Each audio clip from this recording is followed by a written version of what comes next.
大家好，歡迎翻嚟啊！我哋今日咧喺教你點樣揸架巴士。你今日揸嘅係呢架巴士嚟嘅，所以唔好問咩巴士。喂，唔好問咧，想問。呢架應該成件㗎啦。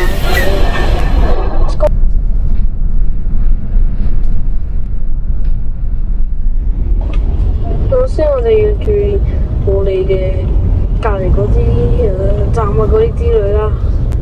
如果撞親人，你真係要賠錢啊！例如我而家呢個錯誤示範，好啦，我哋咧你要背熟呢條線先可以嘅，所以我哋呢度咧係第一個站嚟嘅，呢個訓練站嚟㗎，冇問題。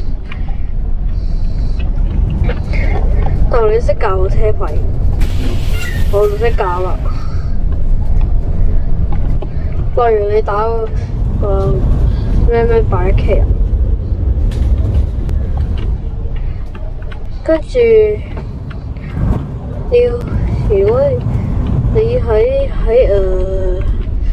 喺真實揸巴士嘅話咧，你就要背熟啲巴士路線先嘅。如果你遊戲揸嘅話，你唔使啦，呢度有指示牌嘅。我哋等陣會去機場總站嘅，所以唔使擔心。呢個係如果你當呢個總站係，好點救我？又搞笑嘅，靠係。如果真實嘅話，換牌嘅話，真實嘅話，佢會死個乖同唔知嘅，通常。求佢換個牌算啦。我已經到終點站咧，要寫，但係我哋而家要翻，我哋而家會去機場。Let's go！ 我哋唔會完㗎。Let's go！Let's go！And get down！ 有咩話點解不想要我明白？同頭先我講嘅一樣，注意雜物，即係嗰啲欄杆啊、對人行人啊嗰啲之類咧。Let's go！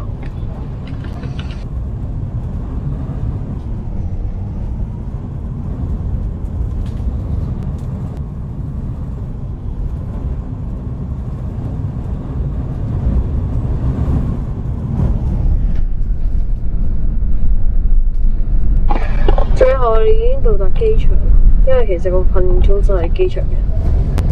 去到啦，多謝大家睇呢個 tutorial 啊！記得 like 同 subscribe。